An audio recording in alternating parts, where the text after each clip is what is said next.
Moderator, I am delighted to present this year's report to the General Assembly. Challenge and change have never been strangers to the Guild. Since its inception in 1887, the Guild has embraced and indeed welcomed reappraisal after the pattern of our founder, the Very Reverend Dr. Archibald Charteris. Dr. Charteris' vision gave our church, among many things, the following: Life and Work magazine, the Church of Scotland yearbook, and the system of quinquennial visits, now known as congregational reviews. The latter system has encouraged scrutiny, evaluation, and vision setting. As we emerged from the restrictions of COVID-19, it was vital that we renewed our contacts with local Guild branches, supporting their local fellowships, yet also meeting their wider obligations, which we have globally. The past year, the theme New Wine, New Wineskins has been the final in our 3-year strategy, Look Forward in Faith. This has proved to be an appropriate invitation to negotiate the way forward in which the Guild responds to changes in society, in the church, and in ourselves. We were aware that changes in the church would impact on how, where, and when local guilds meet. We are reminded that although we are products of the past, we are architects of the future, accepting both as opportunities for growth and renewal, despite losing some of what is familiar. One of the greatest challenges we faced and continue to face is the position of guilds within newly united congregations. The Guild can play a pivotal role in reshaped congregations, as it is in a strategic position to act as a catalyst for congregations which might be linking or uniting. Some, where there has been no Guild, have welcomed this new opportunity by joining the Guild, enjoying the chance to establish new friendships in a different locality. The assumption of the National Guild is that when a congregation comes together into one place of worship, the Guild would do likewise. There may be exceptions in more rural areas where a church building has closed, with no opportunity for regular Christian worship in that location. In these areas, with the support of a kirk session to whom the Guild is responsible, we hope that other alternatives might be available. There still remain the issues of transport and age, common to our church, to all faiths and many community groups. There has been great encouragement over the past couple of years, with 3 new guilds being established: Loudon Church New Mills, Ellen, and Newport-on-Tay. Better liaison between guilds and kirk sessions might be enriching, allowing guilds to be involved in leading Sunday worship and to be proactive in mission. This year, we are delighted that 402 new people have chosen to join their local guild fellowship. There are many new resources available to all guilds, including the theme guide. These have been valuable tools allowing people to blossom in self-belief, public speaking, being relaxed and secure in leading worship. The Guild continues to reach out to communities in view of the rise of social isolation, with many people having no close relatives nearby, and the continuing effect of COVID-19 inhibiting relationships. To this end, this year, the Guild Initiative Fund provided a grant to embark on a new community project called Faithfully Flicks in Clydebank, creating a community cinema.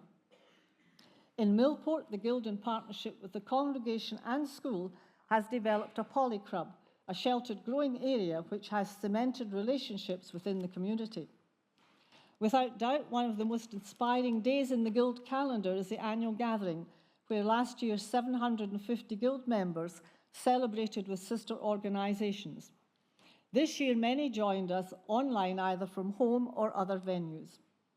Our then moderator, now the Very Reverend Sally Foster Fulton, encouraged us to keep being Christ in our communities. Our keynote speaker was Professor Jason Leach, detailing his Christian journey, part of which has led to the establishment of a charity in India. He also outlined his role during COVID-19 pandemic. Both these presentations were inspirational and challenging. The Govan songsters from the Salvation Army rounded off the day with uplifting praise. When I took up my role as national convener last year, I encouraged members to reaffirm their focus on God, renewing their commitment and renewing their guilds in the year ahead. My personal challenge to Guild members this year has been to provide a review of a Christian book which has most impacted their lives. The Guild has developed many partnerships, enhancing relationships with not only local communities, but nationally and internationally. We continue to work with Faith in Older People, the Scottish Women's Convention, our sister church organisations, and the Faith Action Programme. Internationally, we work through the Project Partner Scheme, and we continue to develop our links with Malawi. Our partnerships have encompassed many issues over the years, trailblazing topics such as HIV/AIDS, prostitution in Leith, FGM, postnatal depression, and the plight of refugees. This is the final year of our current projects, and despite a year lost because of COVID-19 restrictions, an incredible £425,321 has been raised. This is a remarkable achievement for Guild members, bringing a lifeline and hope to many people, and follows in the tradition of 137 years of service at home and abroad. Over the past 3 years, we have helped with the building of a landmark facility in Uganda called the Sunflower Sanctuary, which is the first in the history of the country for children with special needs. In Tanzania, the Kazunzu village now has enabled children in their adopted homes to develop within a stable family unit and bringing lives full of promise. Here in Scotland, we partnered with BEAT, an organisation for people and relatives with eating disorders, to help people get the support they need. Working with Pioneers, our project in Southeast Asia has enabled women farmers to develop a self-sustaining commercial enterprise in a community where Christians are subject to hostility and marginalisation. Home for Good encourages Christian families in Scotland and helps mobilise churches to find possible homes for children through fostering, adoption, or supported lodgings for teenagers. In Scotland, almost 3,000 children entered the care system last year. Our partnership in Brazil with UNIDA has provided 42 scholarships supporting women as they access theological training, equipping them to serve the communities. You can hear from all these projects at our Big Sing tonight, so why not come along and access a ticket from the upstairs at the Rainy Hall. Our partnership with the Guilds in CCAP Synod of Livingstonia in northern Malawi is a constant source of encouragement to us. This past year, my predecessor, Helen Eckford, was able to attend the biennial conference of the Women's Guild in Bandawi and brought greetings from the Church of Scotland. This relationship is a way of forging strong bonds of faith. There are many twinnings which are detailed in the report. Our practical support to Ekwendeni Hospital continues through supplies via the Banana Box Trust and monetary donations. Over £8,000 has been raised to buy much-needed medicines for Ekwendeni.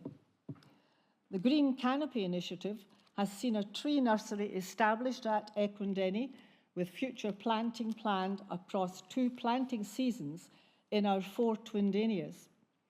This project helps with soil degradation, food production, and the impact of climate change. The Guild continues to serve the poor, the marginalised, and the voiceless, whilst learning so much from the faith and resilience of our brothers and sisters we spend time with and share together in the work of the gospel through our partnership.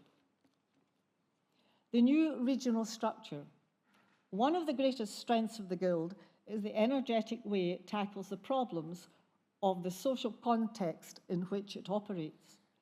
Reflection and self-examination are key, highlighting issues, unafraid to express concerns or engage in dialogue. The Guild has traditionally been organised as Guilds Together groups within the same boundaries as presbyteries. It is these groups who elect members to serve on National Council, giving strategic direction for the Guild. The Guild has continued to evolve, ascertaining how best we can function and serve. We recognise the current structure required to be reviewed, being more responsive to the needs of the Guilds whilst maintaining important relationships within Presbytery. Following consultation with branches, Guilds Together groups, and National Council, our National Conference has agreed a more streamlined structure. Although it reduces the size of National Council and combines Guild Together groups, it will facilitate better practice. This will enhance the sustainability of the Guild at regional level, while supporting a hopefully more appealing new policy-making method. In new events, the Guild, like the wider church, faces the same financial constraints due to an ageing membership and reduction in numbers. However, this has in part been overcome by imaginative ways of connecting with members while at the same time adapting to local needs. Our quarterly online meetings bring support, explore new ways of working together and sharing information with each other. In response to the members, there is a 4-year rolling programme of regional mini-gatherings, which are hosted by National Council. This is a way of forging better relationships and has been universally welcomed. Our visits this year included Earlston, Fort William, Dingwall, Orkney, Shetland, Kilmarnock and Castle Douglas. Our Big Sing events in Glasgow, Kilmarnock and the General Assembly are also a source of inspiration to members, also raising funds to support our brothers and sisters in Malawi through our offerings. The fellowship enjoyed at the Guild Weekend has provided a way of worshipping together, having fun, while consolidating our links. As we look to the future, we are excited to work with our young people through the Young Adult Guild and to seeing what God is doing through them. Let us now hear and see a short video which they made. Hello, I'm Matthew. Hello, I'm Beth. Hi, I'm Kate. And the three of us are steering group members of LIFT, Love in Fellowship and Trust, which was known as the Young Adults Guild. Some of you were thinking, why rebrand the Young Adults Guild to LIFT, Love in Fellowship and Trust? Don't worry, we'll explain the reason why we decided to rebrand the Young Adults Guild to LIFT as part of this video.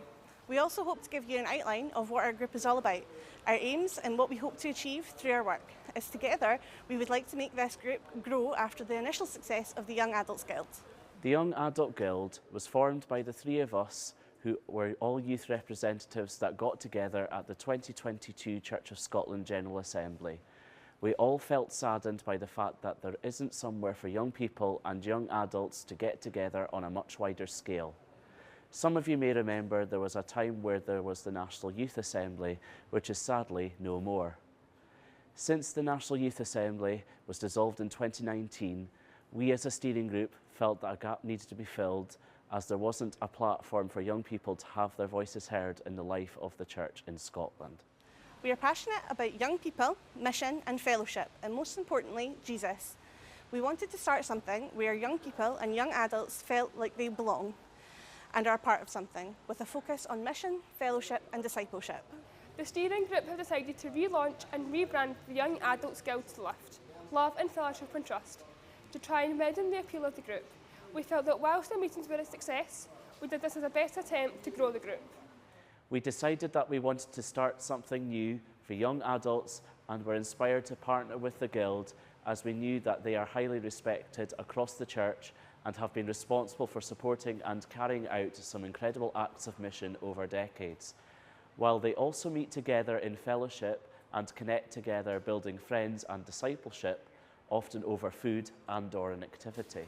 LIFT, Love in Fellowship and Trust, is a forum that was established to allow young people aged between 18 and 30 to explore their faith alongside learning more about the works of the various Guild projects, as well as supporting each other and growing as young Christians in their local community. The LIFT aims are to build a platform with young adults where we hope to worship together, reflect together and learn about mission together, which if it grows enough, we hope that we can have another smaller local groups which are able to meet in person. When we were the Young Adults Guild, we met together online via Zoom. We all feel the burden of Zoom, and we know that getting deep connections with people is much trickier to achieve. We are keen to see how this grows and develops, hopefully becoming something which is more local and where we can potentially meet in person. We would like to encourage you to spread the word and use any platform that are available to you to reach out to the young people and young adults in your local area that would be interested in joining us at the future LIFT meetings. Young adults and young people at heart are always welcome to attend these meetings. The Young Adult Guild's Facebook and Instagram pages will be rebranded to LIFT in due course.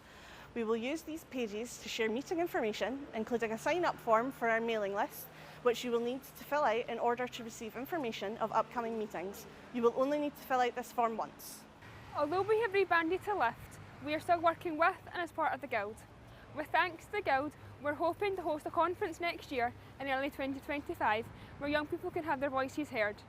We'll also be hosting a launch event to rebrand ourselves to LIFT. We as a steering group would like to thank the Guild for the enthusiastic support that we have received in helping to create LIFT, love in fellowship and trust, and progressing it to where it is now. Without your support, we wouldn't have got LIFT to where we are with it today. Loving.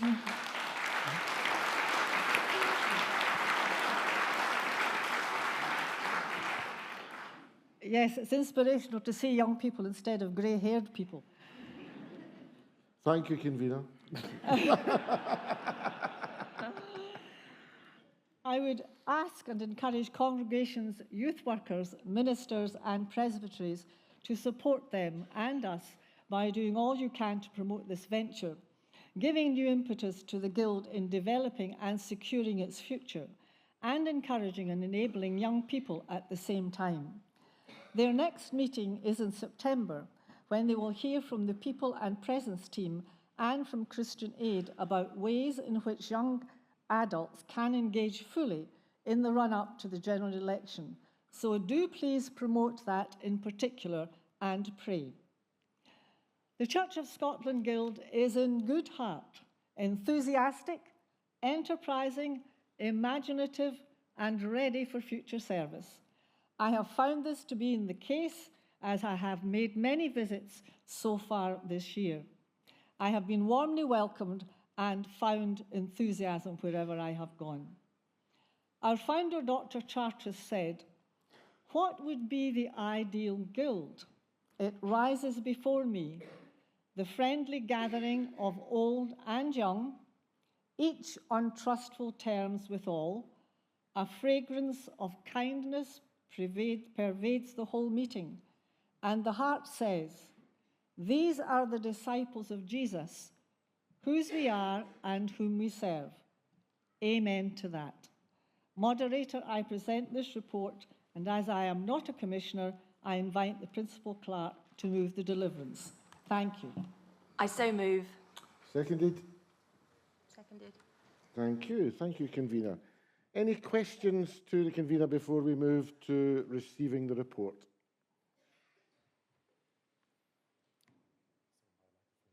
Oh. Is your lights on? Moderator, I am Mwawi Chirongozi from Malawi, 491. Please speak. I want to support today's report with a word of gratitude on behalf of the CCP General Assembly. Our 5 synods recognized the shared challenge of responding to the impact of climate change. We are seeing more frequent and more severe natural disasters. People have barely recovered from the cyclone Fred, and this year Malawi has declared a state of disaster because of dry spells that have ruined crops. Caring for creation is of life-saving importance. And so we are immediately grateful to the Guild and the wider Church of Scotland for your support of Family Planted, our tree planting initiative. We have received funds to establish a self-sustaining tree nursery within the Synod of Livingstonia and one-off tree planting initiatives in Bandawe, Dwangwa, Mzuzu, and Mzimba. This hand of friendship from the Guild in Scotland to the guilds in Malawi is not taken for granted. Planting trees helps protect against natural disaster, a line of defense against flooding and landslide. It helps protect farmland from soil erosion so farmers can continue to put food on the table. Planting fruit trees around schools, clinics improves the local environment and provides a source of nutrition. And well-managed woodlots provide a responsible source of construction materials. This support has arrived in time to help us prepare for the 2024-2025 planting season. Last year, our nursery within Blantyre Synod distributed more than 2,000 trees during its pilot year. So together we are looking forward to seeing thousands of trees planted year on year, thanks to friendship like yours. Psalm 1 tells us that the righteous are like trees firmly planted by the stream of water, which yield fruit in their season, and their leaves do not wither, and in whatever they do, they prosper. In Malawi, Zambia, Zimbabwe, and in Scotland, we are firmly planted together in our shared faith in Jesus Christ, and in season, we can prosper together. Thank you, moderator. Thank you.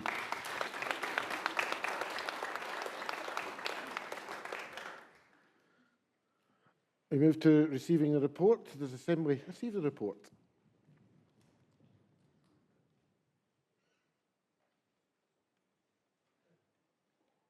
And online, thank you. Section 2, I've got notice of a question from Scott Burton. We'll hear from Scott Burton, and then we'll hear from yourself.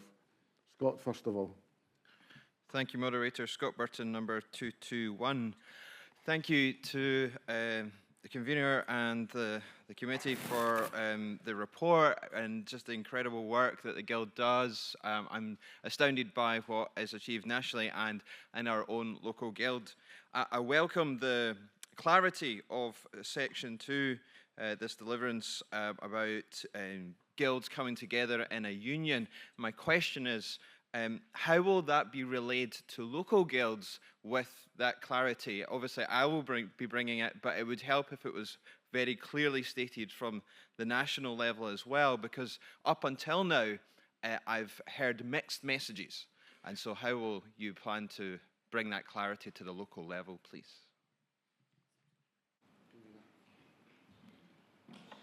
Guidance has already gone out to all the guilds, and the process started last year with consultation of local guilds. National Council deliberated that, and then it went out to all guilds together, and it came back to a conference about the reorganization in April.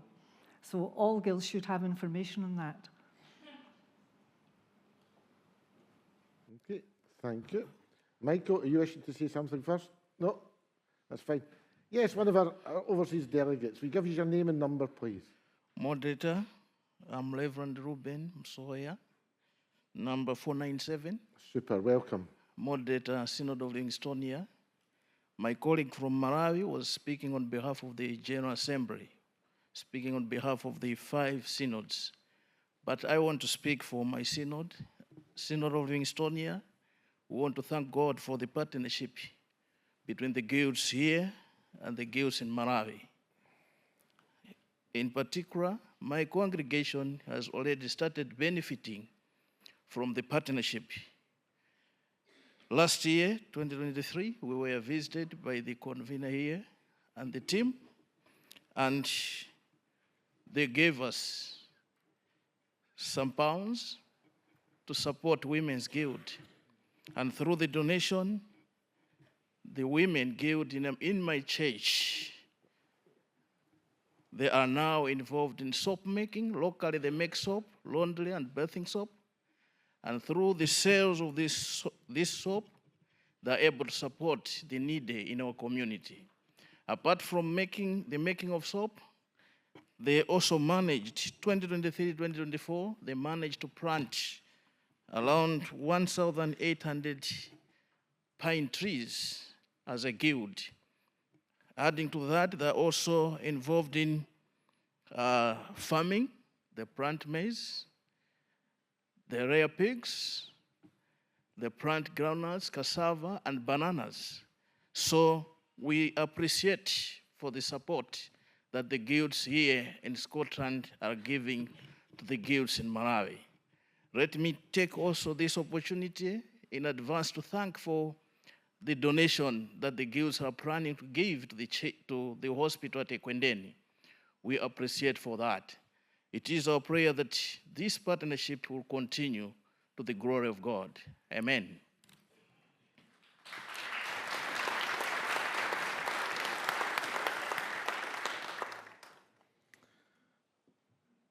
Section 2.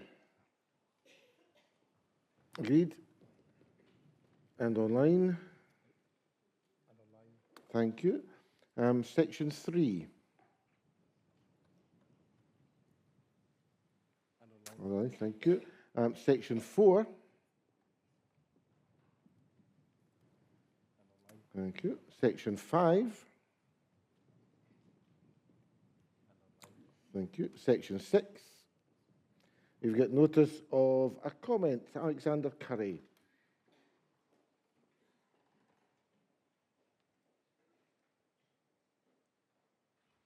Go, as you're ready to speak. Moderator Curry, number 92.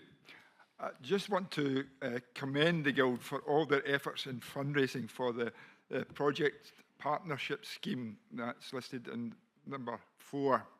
In the report, it says that the project scheme has raised £379,297.58. However, the convener in updating us today gave the total £438,000, almost £60,000 more than even when in the print. I want to especially thank, on behalf of the Vine Trust, the efforts of the Guild. I am a board member of the Vine Trust and have worked out as a volunteer in Kazunzu village myself, and know that the Guild's money is well spent there. But like all other charities, the Vine Trust is always looking to make sure that it makes best use of limited funds. The Guild's support of the Vine Trust has proved vital in recent years, as with other charities having suffered from a loss of income during COVID. The continued support of the Guild has been much appreciated by the Vine Trust board. And I want to just commend again the Guild for its efforts in fundraising over the years of the project partnership scheme. And I want to just thank the Guild throughout the land for its efforts. Thank you. Thank you. I've got a question. Questions are always in order. The moderator's got one at the minute. Lizzie Brayshaw has indicated she wishes to speak in section 5, and I'm wondering if it's just a little error because we've passed on from section 5. Is it on section 6 or beyond? Where is she? In the gallery. Lizzie Brayshaw, 544. I just wanted to really commend what was the Young Adults Guild and also the Guild at large for putting in the effort for young adults. I think I can speak for all of the youth reps to say that so far this week has been really such a blessing to be able to speak with other young people in the church. I think sometimes we can really feel isolated a lot of the time. We're the only young people amongst ourselves.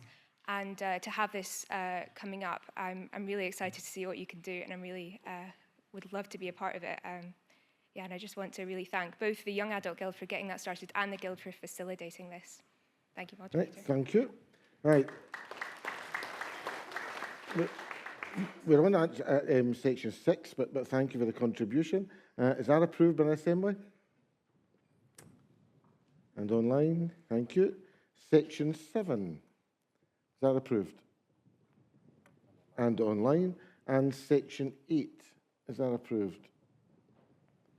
And deliverance as a whole. And online, thank you. Ray, before you go, the notes that I have about you are those printed on the addendum in the papers. But I cannot believe that you stay just 13 miles from me. But it's amazing how a few villages, a different council and a different presbytery make those 13 miles seem like a totally distant part of the country. You've been involved in the Guild in numerous parts of the country yourself over the years, mainly in the southwest, with a little pilgrimage to Larbert. You've offered of yourself, your time and your energy, and that's what made your convenership so successful. And you've been an effective leader. And with every Guild report to the Assembly, we as a church are amazed at your fundraising for your projects, your cooperation and coming together. And it's wonderful to hear feedback from where you actually are on the ground. And that's super for the Assembly to hear, both abroad and indeed amongst the young folks. And that's an example of how the church at work in the world should be. I know you don't finish until September. I can't be your big thing tonight. I was telling the young ones yesterday, I've got a sleepover at the palace tonight, so I can't.